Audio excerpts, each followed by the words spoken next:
Alright, unlike my buddy Garrett, I'm not going to be trying to make any enemies today. I'm just going to do my assignment and what's required of me. So to start, I want to say that my opponent is a complete idiot, which is, I'm just kidding. The topic I'll be refuting today concerns organic produce. The advocate claims that the current pitfalls of organic produce inhibit its ability to be implemented on a worldwide scale. Her secondary claims supporting this are that organic food financially burdens farmers and consumers, it yields low productivity, and that it damages the environment and human health. In my speech, I'll provide challenges to the advocate's evidence and reasoning and give counterclaims to prove how organic produce is in fact beneficial to society and that it should be implemented on a worldwide scale. The advocate starts by stating that farmers are not compensated enough considering the time, effort, and money put into their job, and that consumers pay high prices for organic products. She states that this is due to the fact that organic farming is more labor-intensive than traditional farming, and adds a quote from an organic farmer named Jeremy Bradley, dating back to 2008, who stated that the reason organic farming was more labor-intensive was because they were unable to use synthetic herbicides and pesticides.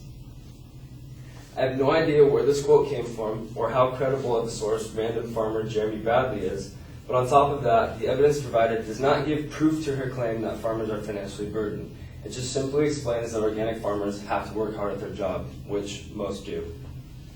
Concerning consumers, the advocate's evidence is weak. She states that according to an article of this year, not saying where that article is from or who states it, that organic goods are 50 to 100% higher cost than its traditional counterparts. Seeing as how there is no credible source for this number, I am not sure how well we can trust it. My counterclaim proving how organic farming is economically beneficial is that according to an article published by the Organic Trade Association, the demand for organic produce is outpacing production, meaning plenty of room for growth. With a wide variety of products being grown, the risk of market fluctuation and weather are minimized. Organic farmers may also be open to working cooperatively with other farmers, which will add value to their products. Regarding consumers' side, the fact that they pay higher prices for organic goods simply exhibits that they are willing to pay more money for better quality food, and does not hinder the organic farming system in general. The advocate then moves on to the second claim of her speech, stating that organic farming yields low productivity. She provides a quote from 2002 stating this, however the evidence is old and I'm sure she could have found more recent evidence than 9 years ago. I feel that her reasoning behind her claim is weak because saying that all organic produce yields low productivity is a bit of a generalization, seeing as how different crops hold different yields and different products have different seasonality in which they are produced and sold. Therefore, there will be an organic produce available throughout the year, just different products at different times. Organic farming does in fact yield high productivity and provides plenty of food to feed the population. According to an excerpt from an article published by The Ecologist, organic farming is productive enough to feed the entire world. Michael Pollan, a professor of journalism at Berkeley and author of The Omnivore's Dilemma, points out that if we were to bring these average world yields up to modern organic levels, it can increase the world's food supply by 50%. Considering this, I feel organic population would have no problem feeding the masses if implemented worldwide. The advocate's final claim that I will cover was that organic produce has a negative effect on the environment and human health. Her main argument concerning environment is that most ingredients and materials needed for organic farming are imported from outside sources, requiring the use of fossil fuels, which is not good for the environment. Her evidence used was a quote from a member of the organic directors who stated that 70% of organic produce sold in the UK market is imported from outside sources. I feel that this is not a valid argument because whether it is organic farming or traditional farming, there's still going to be a need for importing and exporting of goods, meaning the use of fossil fuels no matter what. The United States is a net exporter of food as it is, and already uses fossil fuels to transport these goods. If organic farming were implemented on a worldwide scale, the fossil fuels would not be a major impact on what is already being put into the atmosphere. The advocate does not explain any harmful effects that organic produce themselves hold in the environment, but rather just the mere transportation of them. Regarding hazards to human health, her only claim is that bacterium found in manure used in organic produce is harmful to our health. The advocate does not provide any evidence or instances that show how this bacteria in manure has harmed someone, and her only piece of evidence is from a news report in 2008 which states that manure used in organic farming may contain harmful bacterium, which means they didn't know for sure, making her argument vague.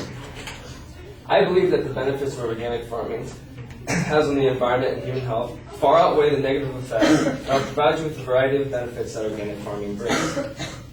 According to an article published by the International Federation of Organic Agricultural Movements, also known as IFO, organic agriculture enhances soil structures, conserves water, mitigates climate change, and ensures sustained biodiversity. Through its holistic nature, organic farming integrates wild biodiversity and takes low-intensity farming one step further by eliminating the use of chemical fertilizers, pesticides, and genetically modified organisms, which is also an improvement for human health as far as food quality is concerned. Since there is no use of pesticides or insecticides, that means that these chemicals will not be released into the environment, and organic farms will produce less waste. In conclusion, I have now displayed for you the weaknesses of my opponent's claim and how the world would benefit from the implementation of organic farming on a worldwide scale. I have shown you the financial benefits, how it yields high productivity, and how it benefits the environment and human health. I hope you all buy something organic on your way home today and help our world stay all natural and healthy. Thank you.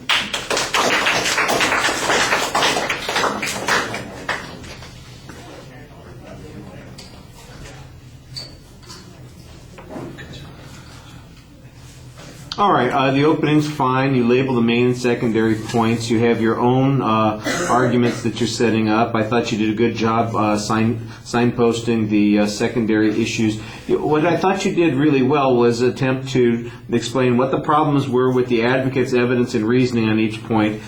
And then when you presented the counterclaim, tried to contrast the counterclaim very clearly to the argument that was presented by the advocate. And I thought that that really got better as you went along in the argument on each of the supporting points that you had. In addition, not only did you present a counterclaim, but you usually provided evidence to support that claim, and then you did the same kind of thing, suggesting why the evidence that you're presenting is either more reliable, it's more contemporary, it's more clear, it's less vague than the evidence that was presented by the advocate. And I think that that's the kind of contrast that you really want to do in these arguments.